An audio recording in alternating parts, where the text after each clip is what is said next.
John Cordisco back again. It's been a long time. I want to thank all my subscribers that stuck with me. Not even going to mince words.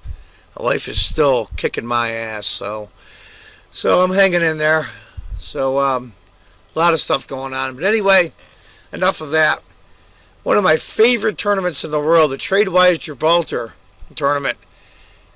It's a great tournament. Oh, gosh. I mean, you can watch it on Twitch.com. That's where I watched it. And it's really amazing stuff. This is a game, a really great game. It's one of the reasons, of course, is my buddy Carl Nakamura is playing in it. This is round 4.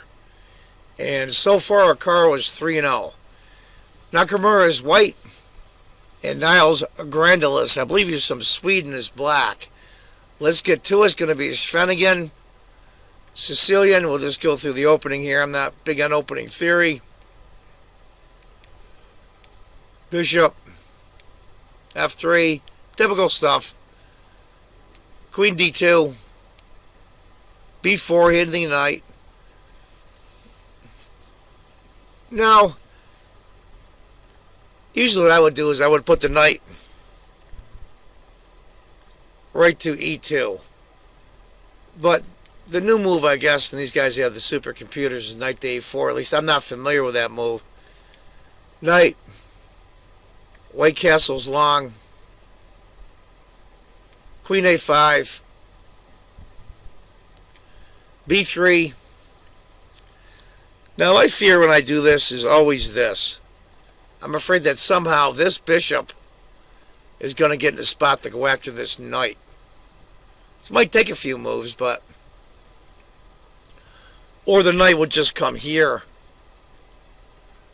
And I would be open to the pawn coming down.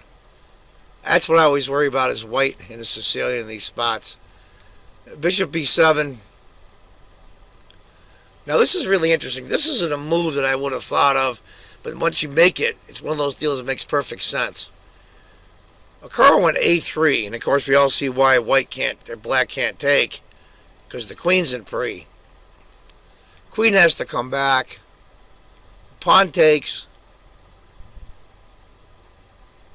Not as good. Would have been queen takes. Because after D5, queen goes to C3, queen takes, knight takes, E5. And not good for white. So after A takes, D5 anyway. Bishop goes back to F2. Here's where it starts getting really interesting. Bishop D6. E takes.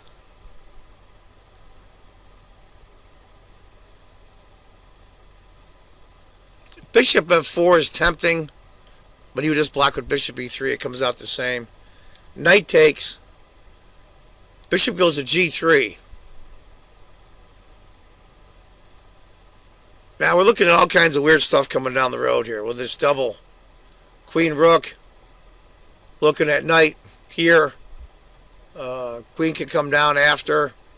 There's a lot of stuff in the air here. He just simply goes Rook to C8. And a Carl goes C4. And already, white is looking really good. Now you're thinking to yourself, boy, it's awful scary on white's king side, or queen side, where the king is. But not really. According to the computer, which is off screen, it's over 1.5 points advantage for white at this point. A couple of reasons, too, is black's king is stuck in the middle of the board.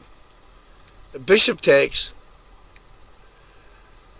Queen to G5. Now I was watching, I forget his name, Simon's there from England, and another young lady were doing the commentary on the Twitch channel. If you want to see this, go to Twitch.com and punch in Tradewise Gibraltar chess tournament, and you'll see the different rounds. You can watch the whole thing. They didn't see this queen of G5 coming. They were looking at a lot of things like bishop takes, H takes, queen takes, king B2, which still isn't bad for white, but Carl decided to go queen G5. And that just puts a monkey wrench in this whole thing. Now you're going to see some wild stuff. What to do, what to do. You're white, what do you do here?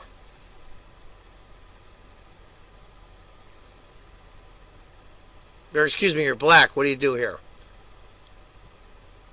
Bishop d6 maybe. Bishop e7 hitting the queen. And I will say that Grandelius found the best move, and that's queen to a5. And I can see what he's doing. He eventually wants to bring the knight here and expose the white king. And I'll tell you, it showed on the video as they were doing the commentary. They had a camera on the game.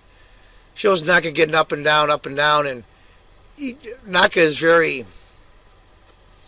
Oh, he illustrates his emotions and what he's thinking, and he's nodding his head yes as he's doing the variation in his head, and that's just the way he is. He's very animated.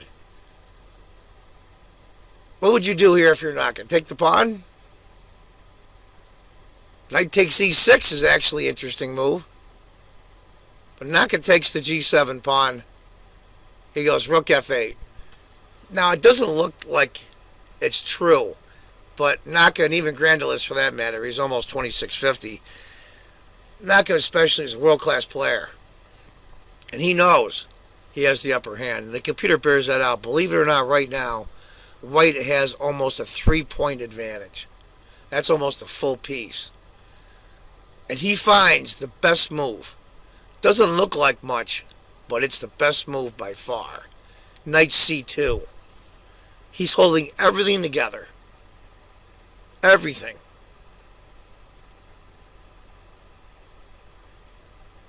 Just amazing to me. This bishop and this, whoops, oh, my arrow got a little screwy there. This bishop and this pawn are the key to everything. If this bishop was gone, this whole position falls apart. But Naka knows exactly what to do. And Grandelius makes the best move as well. Bishop c6. It looks like white's in trouble. Looks like white's in trouble. Now this is a move you probably can't see. And it saves everything for white. If he didn't have this move, it'd probably be close to an even game. Queen all the way back to a1. Wow. Nice. And this is where Grandelius, I think, just made a natural move. A very natural move. And it's not a very good one, I'm afraid. Computer likes knight e7. Just consolidate a little bit.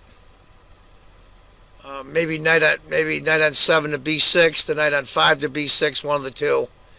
But he goes knight to c5. And this is where it starts to get complicated. He thinks he's okay, and it's a very natural move. Very natural move. Naka takes. Queen takes, knight takes. Bishop a3 check. And it looks like black's okay, but not at all. Now, Karo's got to find basically the only move. King c2 looks okay. King b1 looks okay. Both of those blow the entire advantage. King to c2 and king to b1 basically makes it an even game. And Naka, of course, finds the exact move. King d2. And black is doomed. Absolutely doomed. He worked it all out. Bishop checks. King goes to d3.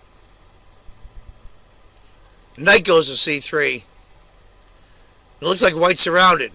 Not really.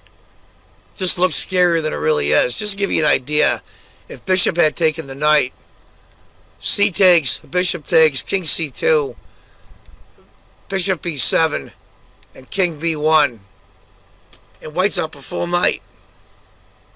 There's no way he can recover from this. But after knight c3, knight takes the pawn. Be honest with you, Rook to E1 might have been a little better, but knight takes A6 is also a good move. Rook checks. King C2. Rook takes. Knight takes B4. Rook takes. King takes. And if we're doing the score here, white has 2 pieces and 2 pawns for a rook. It's over. And look at this rook sitting here the whole time. Absolutely worthless. Of course, in all fairness, white's rook sat here as well. But I think Naka missed a chance here. I think knight takes the bishop was the best move. But sometimes when everything is winning, it doesn't matter. King to D7, knight C2 hitting the rook. They played on for a few more moves. Knight to A3 was worth looking at, I think. But Naka decided to go to E1. Rook A8. You're thinking, oh, he's going to double up. He's going to double up and pick up all these pieces. Well, no. Bishop D3, hitting the rook. Rook checks. King comes down. Rook comes down. Bishop to E5. Rook to D1 check. Rook goes over. Rook A to C1. And Bishop B2. And he's going to lose the exchange. He's already down 2 pieces and 2 pawns for a rook. And now he's going to lose the exchange. It's a disaster. Hell of a game by Nakamura. Extremely complicated. And I don't think I would have kept my cool with all those pieces around my king. But Naka, of course, a world-class player. And that's where I think us amateurs and the world-class players differ. Not in just our playing ability, but to keep a cool head under pressure. Anyway, folks, I want to thank all my subscribers for sticking with me. It's been a while since I've done a video. I'm going to do the best I can to do some more videos. I've got a lot of games in the database analyzed. So again, thank you all so much for sticking with me. And as I always say, if you think chess is just a game, you're not playing it right. Take care, folks. Bye-bye.